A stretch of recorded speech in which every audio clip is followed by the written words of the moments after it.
right, we'll go ahead and get started. Good afternoon. Welcome to today's webinar on TSAM Angel Tree. Today we will be covering the topics of adoptions and all of the different ways you can handle adoptions through the system, as well as gift check-ins, how we can track and report on what angels have had their gifts returned, and so on. I did want to take a very brief detour from today's agenda because there was an important update made recently that we didn't cover in our last webinar that I want to make sure everybody is aware of. So before we get into today's topics, just a really quick aside mention here. One change was made recently when we talked about processing of applications. We talked about the various statuses that applications go through. Those statuses being draft, when the applicant is still filling out their application online, and then pending when it has been submitted and is ready for your review.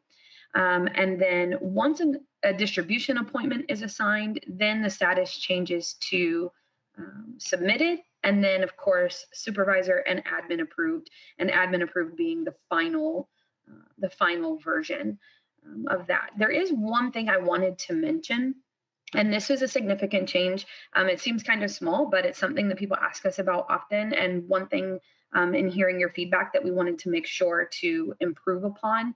And that is the fact that when I schedule the applicant's distribution appointment, if you don't know how to do this and you missed one of the previous webinars, you can definitely go back to the second webinar where we talked about application processing to learn a little bit more about how to do this. But the update that was made was when I schedule this appointment, it will not automatically notify the applicant until this application reaches a status of admin approved.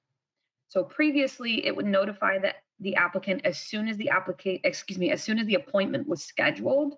And that created issues because if you happen to have found that this was a duplicate applicant, or for some reason you needed to decline or delete it after the fact, the applicant will have already been notified of their distribution appointment, which causes some confusion. So instead, you can see a little note here that says the applicant will automatically be notified of appointment details by email when this application is admin approved. So it won't do it before that. Only once this gets to a point of admin approved will they get notified. If for some reason you need to change the distribution appointment after it has already been admin approved, then they will get a new notification immediately upon the reschedule. And that's what this message tells us here. So just a brief aside, that's not what we were here to kind of talk about today, but just a brief little comment on that because it is an important change. And one that people ask us about. So we wanted to make sure that you had all of that information there for you. So jumping back to today's topics, we want to talk about adoptions. So when we talk about angel adoptions, we're talking about the method by which your donors are connected to your angels, how they are adopted through the system, how we can facilitate that in a number of different ways, and how we can report on that and make sure we are understanding which donors have which angels, and then how we can use that donor information at the end of the season.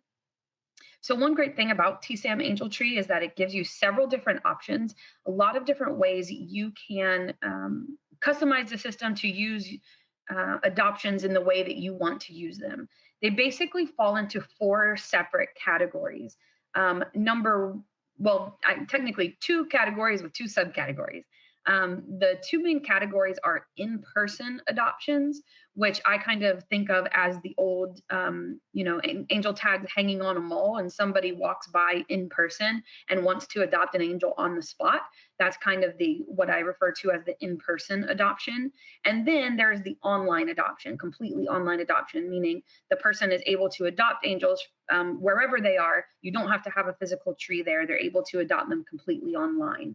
That gets a little confusing considering the mechanism by which we do both of these. We do use some online tools to do both, but I'll explain as we go, and hopefully that will make it itself clear. But those are the basic 2 main categories of in-person or fully online adoptions. Now, within each of those categories, there are also general adoptions versus sponsored adoptions. So we'll go through each of those in each category to make sure we're understanding what we're talking about there. So we are going to skip over to our angel records report. If you missed the last webinar, we talked a lot about allocations, angel allocations. If you missed that, you definitely want to take a step back and watch that to make sure you're understanding how to allocate angels, why we allocate angels, and when we want to do that throughout the process. So we covered all of that in our last webinar.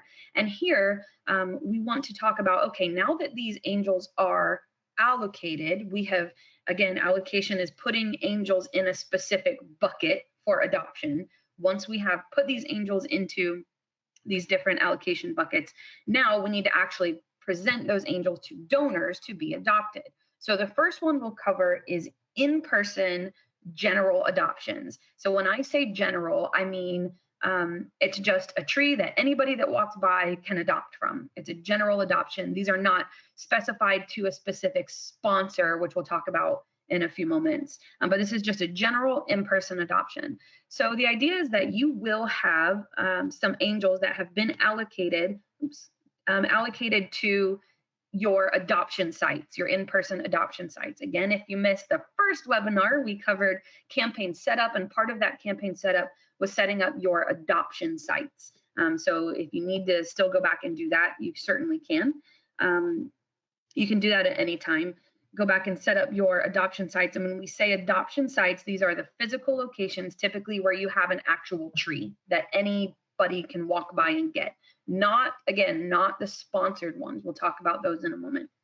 So I have my adoption sites listed here under my angel allocations, and I'm just going to go ahead and allocate some to the Collin Creek Mall. This is a mall where I'm probably going to have an actual angel tree. I'll go ahead and say I want to do 100 angels, at least initially. You can always come back and allocate more angels later. Again, we covered allocation and how to do all of this in the last webinar. So if I'm going a little too fast for you, you can certainly go back and view that. But I'm going to select some angels here and get these added to our allocation just to, so we have some to work with. I'm going to add all of these angels. And now we should have this group of angels allocated to our Collin Creek Mall allocation. I can tell because if I go back to my angel records screen and I use the filter in the upper right corner, this is something you want to become very familiar with. It's going to be very helpful to you. I can use this filter to allocate, to filter down to only angels allocated to Collin Creek Mall. I'll click refresh. And here I get a list of the 18 angels that I have allocated to Collin Creek, and you can tell by the allocated column there. So now the idea is that I have these angels. At this point, now that I've allocated them, I would print the tags. We talked about printing on our last webinar. If you need to go back and watch that, I would print the tags that I've allocated here. So I have them in a nice, neat bundle of tags that belong to Collin Creek Mall. I will go and do all of the beautiful things like set up my tree at the mall and decorate it and hang these tags on there and wait for people to come by to adopt them. And that's kind of where we kick off with the adoption part of this process. So there's several different ways you can do this. Again, TSAM Angel Tree is unique in the way that it provides lots of different options for whatever works for you, whatever works for the staffing that you have, for the equipment that you have, for the agreements that you have with your adoption sites. There's lots of different ways you can handle this. The very most basic way is to have a piece of paper sitting. I think this is kind of the old school way. You have a piece of paper sitting there at the tree, and maybe you have a volunteer who, when someone comes by to adopt, they take an angel off the tree, and the donor writes down their name and which angel they took, and then off they go. So the only record you have is on a piece of paper. If that's the only way you can do it, given staff restraints, given equipment restraints, that's fine. You can do that, and then you can do this next step you can kind of take that sign out sheet back to your office and have someone enter these individually to get the donors into the system. So if that's the only way you kind of can do adoption, that's fine. You can continue to do it that way. But what you'll want to do is have someone take that sign out sheet and actually input it into the system later. And they can do that through the same mechanism I'm about to show you, which is an online tool that allows us to what we call check out or adopt these angels. So if you're going to do it on paper, that's fine. You can always backfill the donor information later, or if you have the facility to do it, if you have a laptop, an iPad, some sort of device that you can have at each of your angel trees, you can leave those devices there. And if you have a volunteer that can sit and help, you could potentially even set this up as a kiosk where the donors can do it themselves. That does, come with some additional kind of equipment requirements that you'll have to figure out how to secure your equipment and all those kinds of things. But the idea is that they have a way to check out online directly at the time of adoption rather than filling it out on a piece of paper and backfilling it later. So to do that, I'm going to go here under angels. It says launch angel check-in, check-out. So this is the screen that if you want to leave this sitting up on a laptop or an iPad that people can just walk by and check out whenever they want, this is the screen that you would leave up. This is what they would see. And because I want to check out or adopt an angel, I'll click check out. And it takes me to this form where I can capture the donor's information and information on which angel or angels they adopted.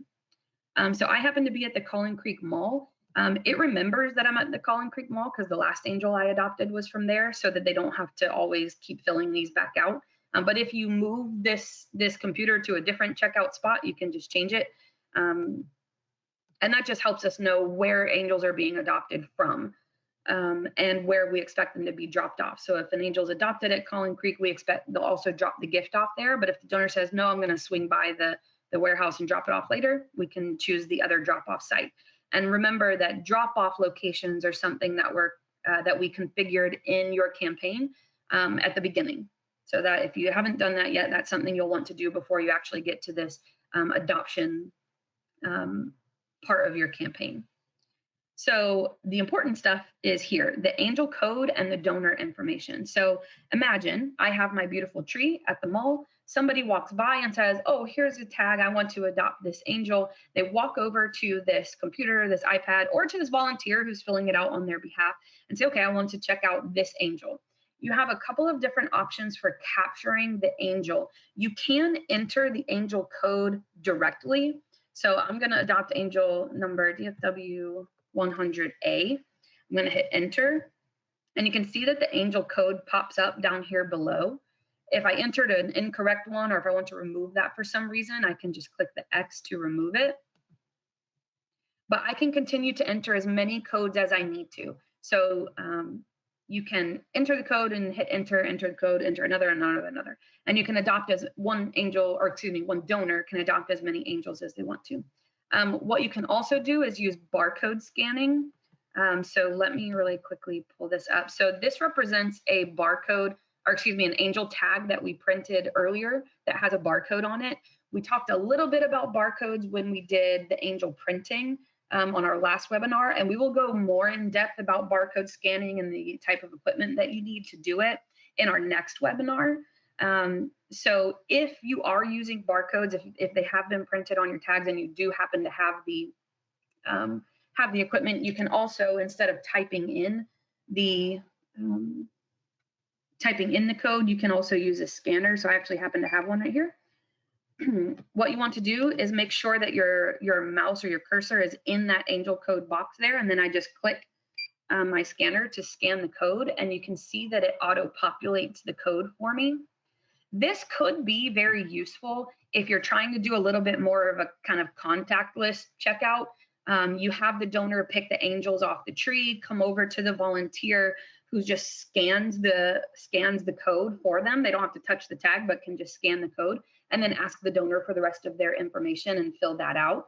So it could be very useful in that way. It's also just useful in the sense of accuracy, making sure that the code that gets entered is correct. And if you're doing that through the scanning, there's practically no way you can get it wrong. If you're typing in a code, you might accidentally, mistype. So barcode scanning is good for that reason. Again, we'll go into more detail about what type of barcode scanning you need. Just a very brief description is it's just a plain barcode scanner. Mine happens to be hardwired into it's nothing fancy. I think they cost about $20, $30 on Amazon. Mine is hardwired to my laptop at the moment, but you can also get Bluetooth scanners. You can use lots of different devices, but it's just a straight kind of what we call keyboard wedge barcode scanner. But we'll talk a little bit more about that later. Really, right now, what we're looking for is how to actually complete this adoption. So you have the two ways to enter the Angel code. Either you can manually type it in and hit enter, or you can scan it, and if you need to, I can continue to add codes there. So I'm going to go ahead and adopt this Angel. So the other part of this is completing the donor information. So it's really important for us to collect the donor's information for lots of reasons, which I'm sure you can imagine.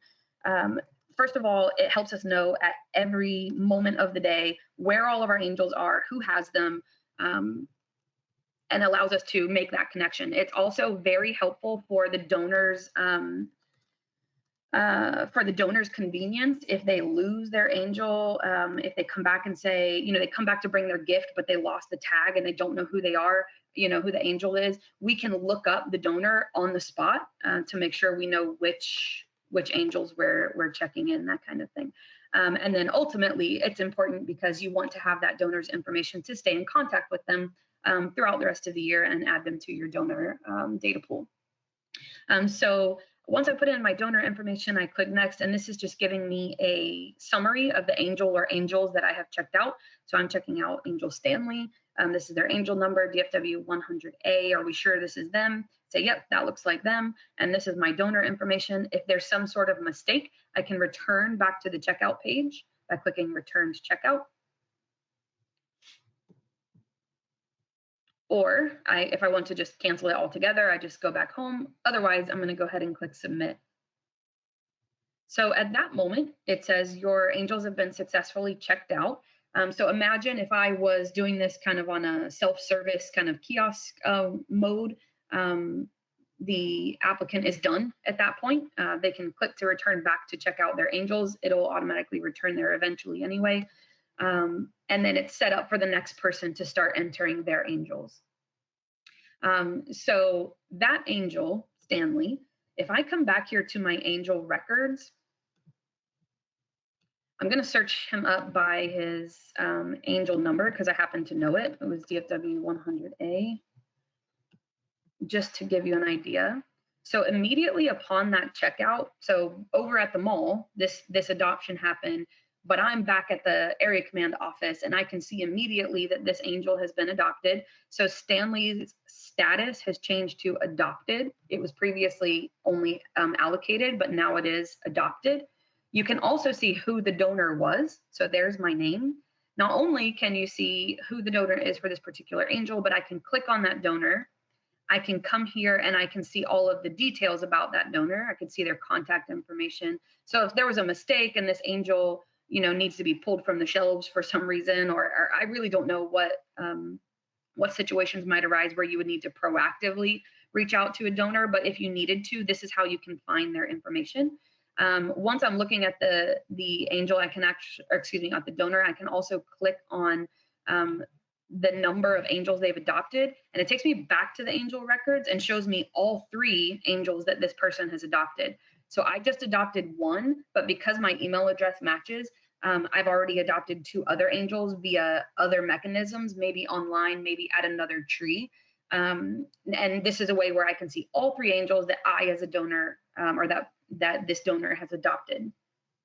Okay, so that's doing adoptions in person, general adoptions in person, to open to the general public. That's what we just went through. Now we want to talk about, okay, that's great, but I have sponsors that I use and I need to know how they would go through that same process, because we don't just want to know that the angels, that 500 angels were sent to the Dallas Cowboys. We want to know each individual employee at Dallas Cowboys who adopted our angels.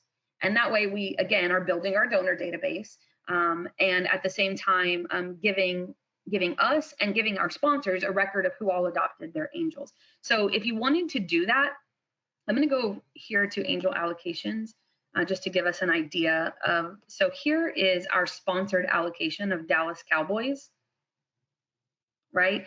And sponsors, just like we have the choice for our general adoptions to do in person or online, our sponsors can do the same thing. If they want you to print tags and they want to set up a tree in their church lobby and they want to have people come by and adopt, you can basically set them up to do the exact same thing that we just did.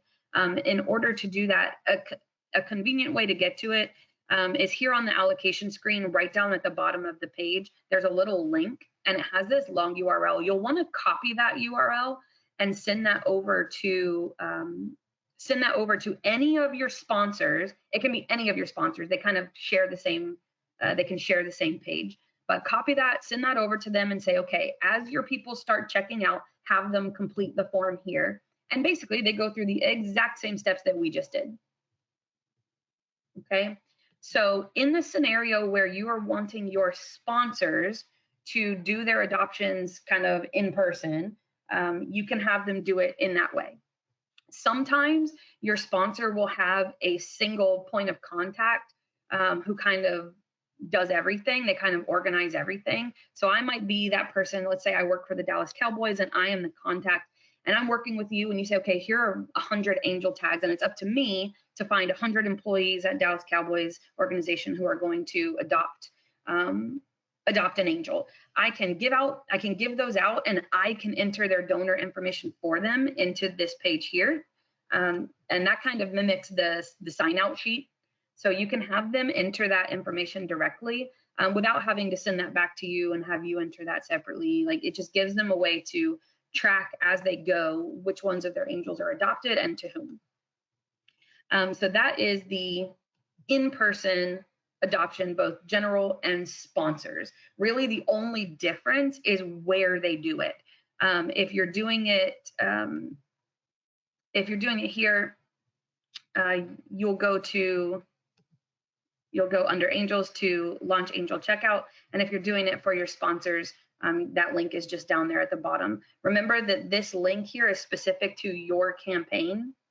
So if for some reason this accidentally gets sent out to a sponsor from the next town over who's not part of your campaign, it won't be able to find the appropriate angels to check out. So you want to make sure that you copy this link here and give that to any of your sponsors who are wanting to do in-person checkouts. All right, so moving on from in-person, now we are getting to online. So this is something that TSAM Angel Tree kind of pioneered. We put in place about 7 years ago, our online adoption piece, and it has grown and it has morphed and it has been tweaked and expanded over the years, but it is a very powerful tool. It is, I will go ahead and say it, optional. Just like almost everything in TSAM Angel Tree, it is a configurable element that is optional. You do not have to use it. So doing online adoption is really a kind of a personal preference or personal choice based on your community, based on your needs, based on the staff you have, based on lots of different things. It's up to you to decide if you want to do online adoption or not. When we talk about a general online adoption, what we're talking about is a single place where you can direct the public to go and adopt your angels online. You can browse the angels, we'll show you what it looks like, but they can adopt the angel, and then it would be upon them to return that gift to one of your drop-off sites. So online adoption is a great way to reach extra donors that you just wouldn't reach, that are just walking up and down the malls. It's a great way to get extra people, get in those kind of last minute gifts, maybe do a big push to say, hey, adopt an angel online and bring them all to this one special drop-off event. You know, that you announce on the radio or something like that. These are just a great way to reach extra donors, especially since we're not seeing as much foot traffic as malls and things like that these days. It can be very, very useful. If you want to go down that path, if this is something you want to enable, I've come here under my campaign admin screen. This is something that we kind of skipped over during our campaign setup. I wanted to save it for this webinar so that it would be more in context and make a little more sense. So you'll want to go back to your campaign admin and you want to be on the tab that says online. So this is the configuration for our online adoption, general online adoption. We'll talk about sponsored online adoptions in a moment. However, within this, there are kind of two public-facing elements, two different but shared, but you can use them independently. So I'll talk about both of them. One is a public, what we call just information website, where because you have purchased the TSAM Angel Tree package for free, if you don't have any other way to do this, this free feature is included where you can basically create an Angel Tree information website for your community that tells your community about Angel Tree, what it is, how it works in your area, and just kind of fun facts about it. So you can link to this page from your existing websites. You can post about it on your social media and have them come to the Angel Tree info page to see what Angel Tree is and how they can participate in your community. So you see here, there are two different links. One says view public Angel Tree website. That's what we're talking about. That's the info website. And then one says view your public adoption page. So we'll get to adoption in just a second, but really briefly about the info page. Again, this is something you can choose to use or not if you already have a great, fully functioning, beautiful community website that tells your general public everything they need to know. Great, you don't need to use this. But if you want to, and because it is a free feature that's included within your TSAM Angel Tree subscription, I'll go ahead and click on it just so you can kind of get an idea of what it looks like. This info website gives basically, again, just gives information about what Angel Tree is and how it functions in your community. So the great thing about this is that a lot of these things are customizable. Not everything, but a lot of these things, most of the wording, a lot of this stuff is something that you can customize to fit your story in your community. So this is kind of how Angel Tree works. Here's a map that your donors can see of all of your adoption and drop-off sites across your area. So pinned on a map here, so they can see those. And of course, that's all driven by the information that you put in during your campaign setup. When you added in your adoption and drop-off sites, that's where we get this information and how we pin them to the map here. So your donors can see all of that. They can see some history of what Angel Tree is.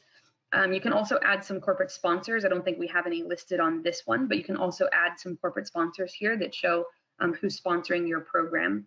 And then if, and only if, you also are doing online adoptions, you'll see that Adopt an Angel icon at the top of the page, and then the big button down at the bottom that says Adopt an Angel.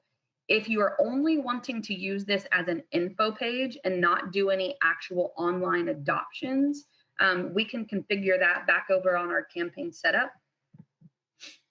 These two settings here, so public visibility, do we just want the public to see anything about our Angel Tree websites? If I say on, then that enables this info website.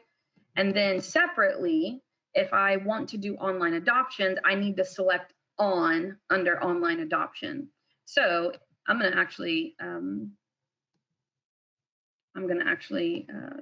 no, I can't do it yet because I have angels allocated to it.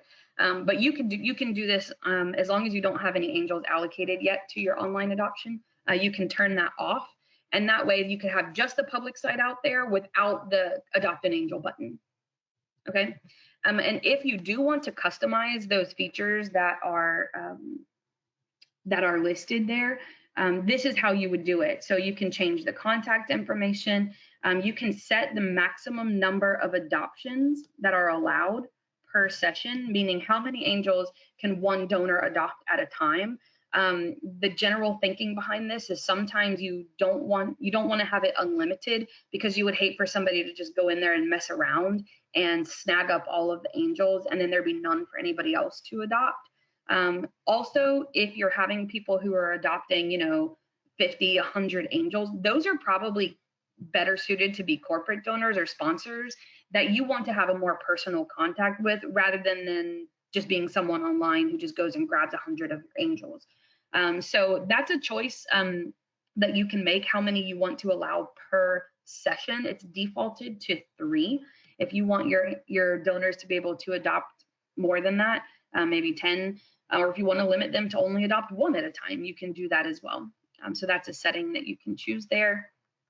All of the text, all of the images, the blurbs that say this is how Angel Tree works in our community, those are things that you can update here. So if you want to use some different text, you want to use some different facts and figures, you want to drop a link to a different YouTube video that's specific to your community, you can do.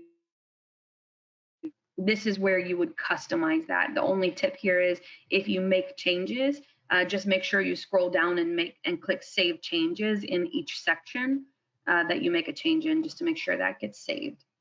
So that's how to kind of configure your public info website. And we have configured our adoption site to be on, and we've set the rules around it. So now we're actually ready to adopt some angels online. Our general online adoption. Again, this is general online adoption, being the place where you're sending the general public to go and adopt some angels that you have made available online.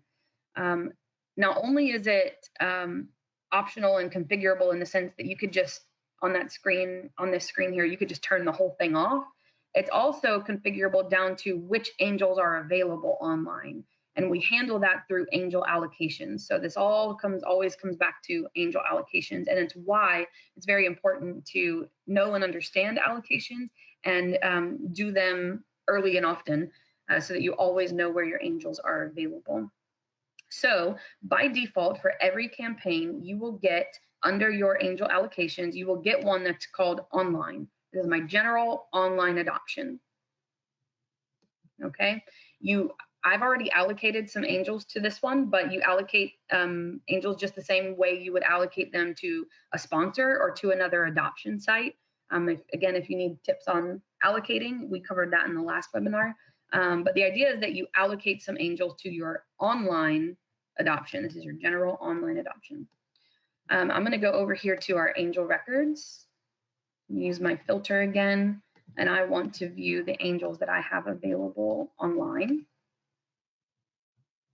So you can see here that I have 16 angels that are available for adoption, or excuse me, that have been allocated online. You'll see that at least one of them has already been adopted. This one here has a status of adopted.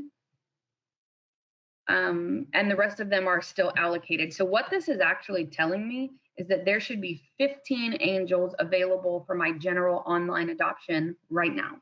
So if I go to the website and I want to adopt an angel, these are the 15 that I would see. If you want to use the filter to kind of replicate that, you would just do online allocations with a status of allocated, meaning not a status of adopted. They haven't been adopted yet. So now I can see there should be 15 available. Okay, so 15 angels available for adoption, and now I want to actually adopt one. So what I'm going to do is I'm going to send my donors either over to my information website. So this is the one we saw. I can either send them to this link. And again, when I say send them to this link, you're sending them there via a link or a button or an icon that you have placed on your Salvation Army website that you already have. So you can place that link anywhere, or you've blasted it out on your social media. That's the link that you would have given out, and it will bring them here. If you have the online adoption option turned on, they can come here and they can click to adopt an angel, and that's going to take them to the actual adoption process. One tip, some places don't want to use that Angel Tree info website because they already have one that they've created, or you know, a place that their donors are used to going. If you don't want to send them through that path, you can send them directly to this adoption page. So if I go back here to my campaign admin, I just want to show you where you can easily get these two different links, one to your info page and one directly to adoption. So you see the two URLs there. The first one goes to my my info page, and the second one goes to my public adoption page. So you can send them there directly. You can copy the link from here, or you can click it, open it, and copy it from there. But it's a long string of kind of randomness. So you want to make sure that you copy that specifically, because that leads them directly to your campaign. You don't want them adopting angels from another campaign in another city, because that would really defeat your purposes. So all of that to just say, you can either direct your angels straight to the info page and then they come through to adoption, or directly to adoption page outright. So that's the difference there. Okay, so once your donor gets here, this part is pretty straightforward. I'm going to choose whether, you know, if I want to filter down to try and find an angel that, you know, maybe I have a son who's 3 and I also want to find another boy who's 3 to adopt. I can do that using these filters here, or I could say I don't care. It could be either or. I could choose a certain age range, but I'll just leave it wide open. I'll take any angel. I'm going to click next, and we have a list of available angels. So once again, kind of putting all the pieces together, these are the angels that I allocated to my online adoption. It's not just every angel in my system. It's only the ones that I've allocated to my online allocation and that haven't already been adopted. So these are truly still available. So the 15 that we looked at would be the 15 that would be listed here. However, there is one little caveat to that. In fact, there's two that I think is an important tip, especially if you're a returning user. Some of this might ring a bell to you. If you let's say you have 1,000 angels available on your online adoption, we're not going to show all 1,000 at a time, because the donor doesn't need to select 1,000 angels at a time. What this is showing me is a random mix of the available angels, and it's a percentage of the remaining angels. So it's a little bit of an equation that it's doing there. So you won't always necessarily see. Sometimes people get a little worried about this, so it's why I wanted to point it out. You won't always see every single angel that's available listed here. In fact, you'll almost never see every angel. Only once you get down to about 10 or less is when it would show every single angel. So don't worry that you might have 1,000 angels allocated, but you're only seeing 25 here. That's normal. We want the donor to pick from a kind of smaller list. It makes it easier for them. It makes it easier for performance on the website, and it just makes the whole thing a little smoother. The second caveat to that, as to what angels show up here, is if I'm adopting an angel online and you're also adopting an angel online, we have to make sure that nobody is adopting the same angel, right, twice. So once they get fully adopted, they come out of the list anyway, and they wouldn't be here. But especially when we get down to kind of the bottom of the barrel and there's only, 10 angels left, and you and I are competing for those same 10, if I select one angel, so let's say I select Larry, and Larry is also on your screen, and right now, after I checked it, you go to check Larry, it's going to say, unfortunately, this angel's been taken, and it'll recalculate it and take Larry out of the equation. That is to prevent the situation where two people adopt the same angel. But the question is, what happens if I select Larry and then I just leave? I just close this web browser, or I never complete it, or I might even go to the next step, but I never complete the adoption.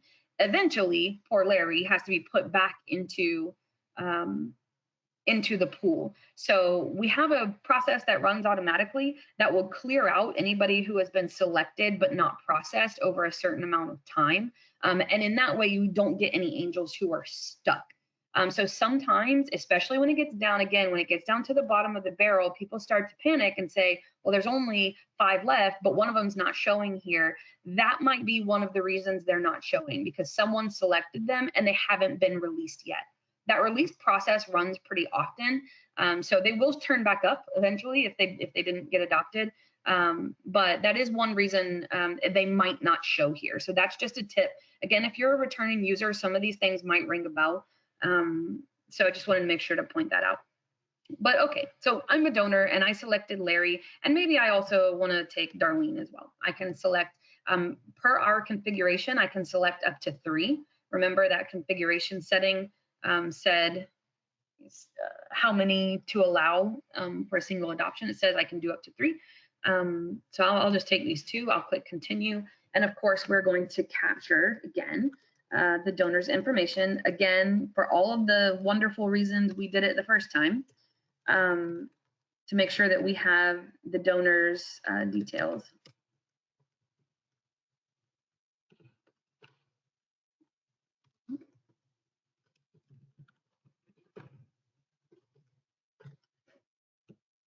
And then I'll click submit. And these 2 angels are now adopted.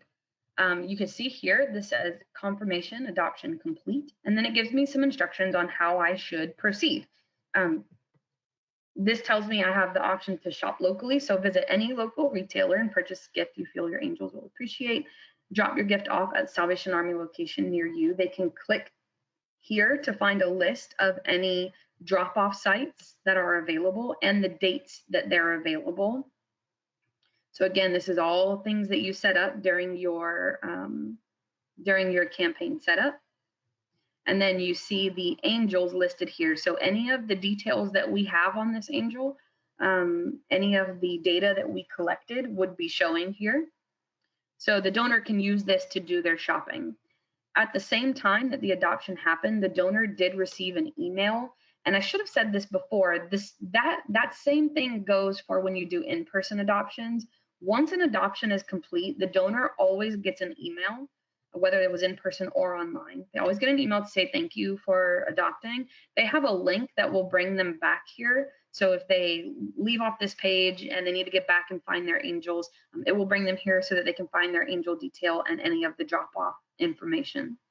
So that all happens automatically. The donor is notified in that way. So that is our general online adoption, where we are inviting the general public to come and adopt angels from a pool of angels that we made available online. Again, that is completely optional. You do not have to do that.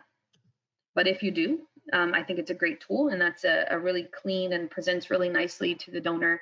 It gives them a really easy way to participate. Now, the last one we want to talk about is still in the category of online adoptions, but for our sponsors. So let's say we have this Dallas Cowboy sponsored allocation, and they're not going to do a tree in their lobby because they're all working remotely anyway, and they want their employees to just go ahead and adopt online themselves, right? There's no central person that's taking the donor information. They're just going to do it themselves. So in order to do that, here on my Dallas Cowboys allocation, I'm going to click the edit pencil to open this window. And one of the questions it asks here is allow online adoptions. So right now it's set to no, but I'm going to go ahead and set it to yes. And what this is telling me is an online adoption for this sponsor has been enabled. Once you allocate angels, they'll be able to adopt the angels online via this link here. If I click, you can copy that, but I'm going to go ahead and click it. It's going to open it in a new tab. You'll notice that it does open, it does have this, again, really long URL here. You want to make sure to copy that and give that to them. Each one is specific to each sponsor. So you want to make sure you've given them the right one. So I can see it there. Let me close this. I can also, let me refresh this page. I can also, I didn't save it. Oops, pardon me. Let's save it that time. There we go. I can also see it here. So next to my Dallas Cowboys sponsor, I have my edit pencil, my little green arrows to do allocations, my report link, and then here, this is where I can also find the link to that specific adoption site. Okay, and you can see there at the top, it says Dallas Cowboys, the name of this sponsor. So it automatically puts the sponsor's name there so that they can tell that they've got the right one. And it's nice to just, kind of put the partnership up there in the header, and it looks really nice. So right now they don't have any angels to adopt, and that's correct. If you look at this report here, it says they have 2 angels allocated and 2 adopted. That means there are none left, right? If I want to add some more, I can certainly do that.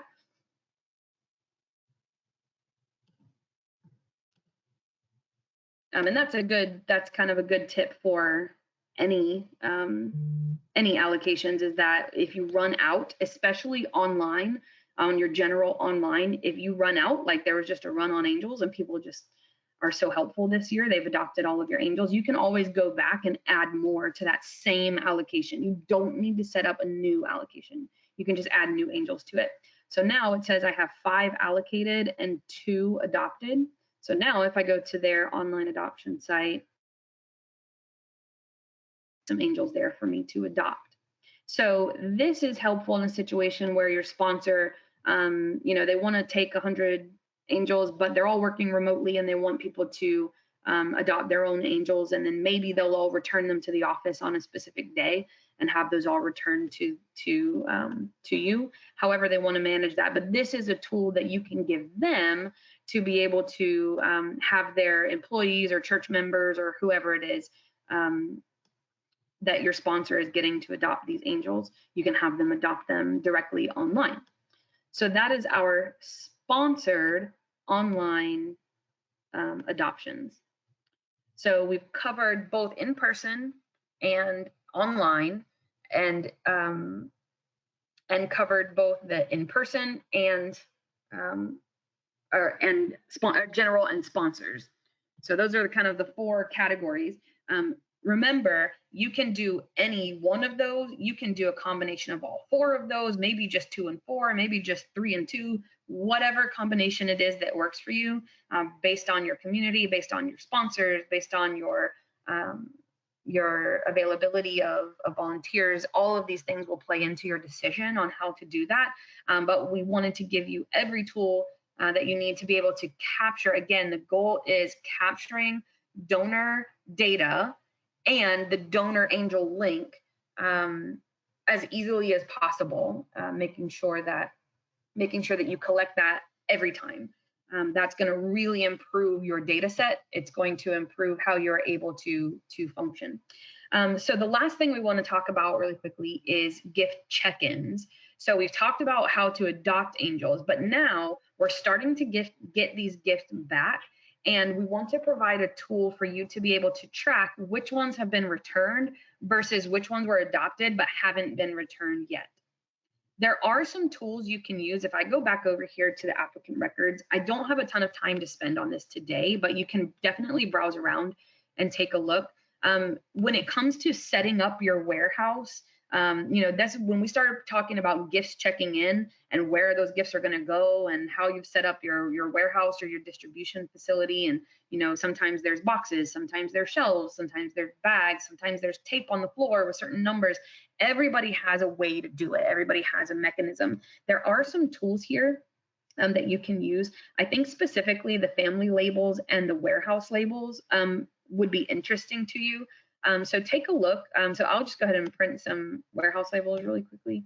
It does take a couple minutes to spool them all together, but basically what it's doing is creating a sheet that you can use to put on your family boxes or bags or square spaces or whatever it is you use, that gives the overall detail of the families. So it has a big family number at the top, then each of the angels listed in a column, with their needs and wishes and that kind of thing. So I know you guys will understand when those gifts start to come back in and you start checking those gifts in, why it can be important to have these kind of labels already kind of laid out on the warehouse. So there's some neat tools you can use there. Again, I don't have a lot of time to spend on it today, but make sure you take a look at warehouse labels, family labels. Sometimes people print the full application to have on each box. Whatever works for you, play around with those and see what you like. But what we really want to focus on is how to actually do the gift check-in. So I'm going to go back to where we did our angel checkout. There's another option there that's check-in. So the same idea, if I'm sitting, and you really need to decide at what point you want to check gifts in. Do you want to check them in when they get returned to the mall, or do you not want to check them in until they get all the way to the warehouse? There is only kind of one check-in, so you want to make sure that you're consistent about when you're checking gifts in. Once you've decided that, then you can kind of decide how you want to use these tools. But let's say I'm a donor, I took an angel off the tree, and I'm at the mall, and I come back to the same place, and I want to drop off my gift, and the volunteer is there, and they say, oh, okay, great, you want to drop off your gift. Do you have your angel tag? And they say, oops, no, I kind of forgot it. I lost it somewhere. So we have an option here to look up a donor's angels by their donor info. So I can look it up either by their email address or by their first name, last name, phone number combo. I'm going to go for email address because I know I put mine in. Find angels. So these are all of the angels that I adopted, but I might only be checking in one or two of them. Maybe I already checked in these others. Let's just check in Stanley. And I'll click submit, confirm that this is who you're checking in. I'll say yes. And so now I've taken those bags and they are officially in the truck to go back to the warehouse. And that might be one way that you do it. If I come back here and look at my angel records, let's find little old Stanley here. You will notice,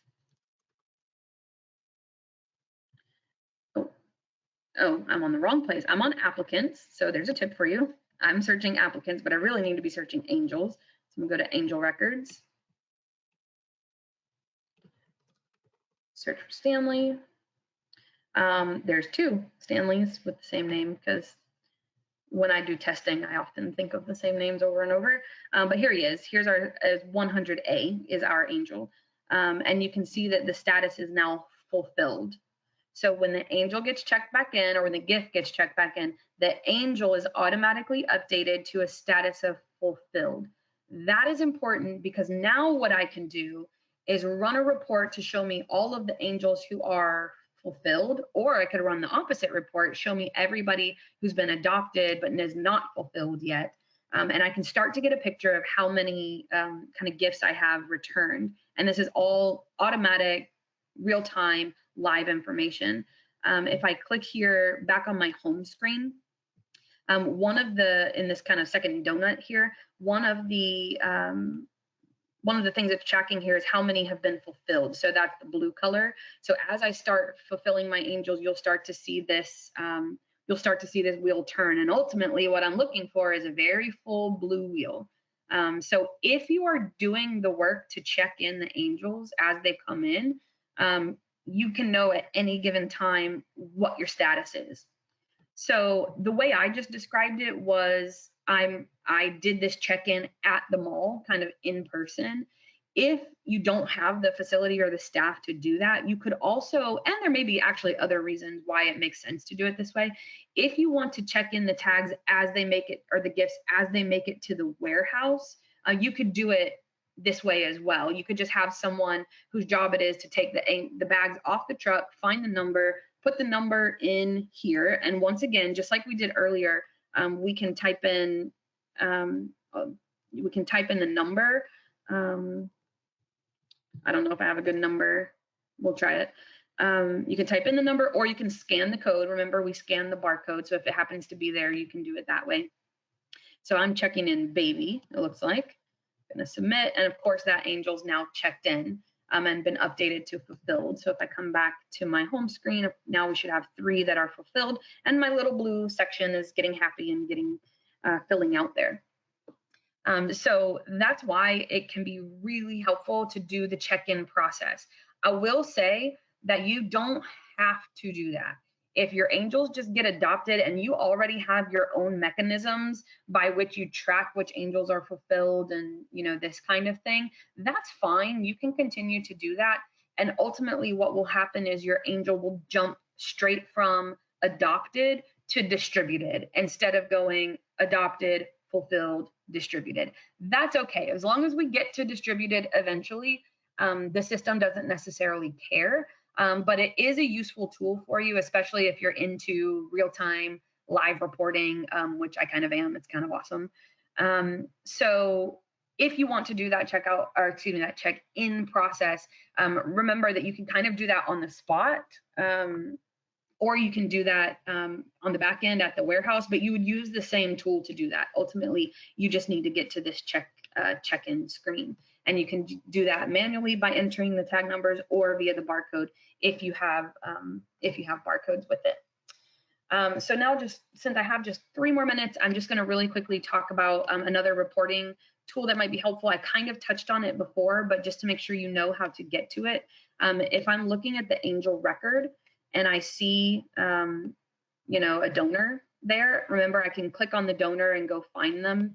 I can also use my filter to search by donor name. So if someone calls me up and says, hey, I adopted these angels, but I really have no idea, and I must have put in my wrong email because I didn't get it, whatever the case is, I can look up, or they call you up and say, I'm not going to be able to take these kids anymore, whatever the case is. I can search up the donor by name. I can do that here, and of course, because I've adopted several, there's 5 of my angels. However, I can also kind of do the reverse. Under admin, if I go to reports, there is a specific donor report. So I can come here directly to the donor report, and this is my donor report for this year. It defaults here. If I want to look at my donors from previous years, I can do that. So I want to go back and look at my 2020 donors, and because I want to send them an email blast or something crazy like that, I could technically do that. But I'm going to go ahead and get my this year's campaign, which is what it defaults to. There's only 1 donor. It happens to be me. But you can use this filter again to search for the donor. You can search by their phone number. You can search by their email address, by their name, whatever information you have available there. Ultimately, at the end of the season, you want to take this donor information and enter it into some other donor database or whatever it is you have. You can always also export this donor information. There's an export to Excel button here. So you would just click that to download all of your donor information for this year. So now you have a list of their email addresses, their phone numbers, that kind of thing. That is, let me just double check. That is everything we wanted to cover for today. So that's great. We do have another webinar coming up in 2 weeks from today. 2 weeks from today on the 23rd. We'll have another, the last of this series of webinars. There may be a couple others sprinkled out, but we'll make sure to let you know about those if they become necessary. But our last one will specifically cover distribution and more in depth on barcode scanning. So if you're available on the 23rd, make sure to join us for that. If you are not, remember that they will be recorded and you will have access to those later. But especially if you're interested in kind of best practices in setting up your distribution and how to use some of the automated tools that come with TSAM Angel Tree, you'll definitely want to check that one out. As for today's webinar, it will be up on our YouTube channel by tomorrow. The link to our YouTube channel should be in the chat. It's youtube.com/TSAM library. And you can find these webinar recordings and also a bunch of other training videos there if you're in need of those. In the meantime, if you need to reach out to us, be sure to do that at tsamsupport@dataparadigm.com. Our support team is ramping up for this season, so we'll have plenty of people to help answer any questions that you have. And be sure, if you want to subscribe to our YouTube channel. That way you'll know when new videos or training announcements get posted, that kind of thing. Other than that, we look forward to seeing you in a couple of weeks. Be sure to reach out to us if you need us in the meantime, but we'll end it there for today. Thanks so much.